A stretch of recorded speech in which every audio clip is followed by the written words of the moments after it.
Sasagutin na ng PhilHealth ang mga gastusin sa gamot ng mga pasyenteng sumailalim sa kidney transplant.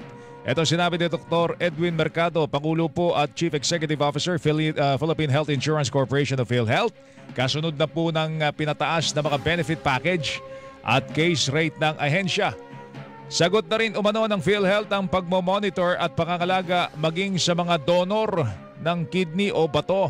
Tiniyak din ng merkado na walang ilalabas na pera mga pasyenteng sasailalim sa kidney transplant dahil aabot po sa 2.2 million pesos ang coverage para dito. Kaya po nag-aatubili yung iba nating mga miyembro magpa-kidney transplant dahil sagot na po natin ng PhilHealth po yung dialysis. Kaya mas sabi nila, magpapadialysis na lang kami kasi covered na kami ng buong taon eh.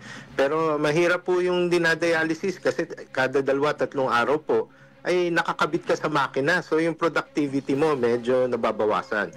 Samantalang pag ikaw ay kidney transplant recipient na, balik ka na sa normal. Tinig po ni Dr. Edwin Mercado, President CEO, PhilHealth, mga kapuso.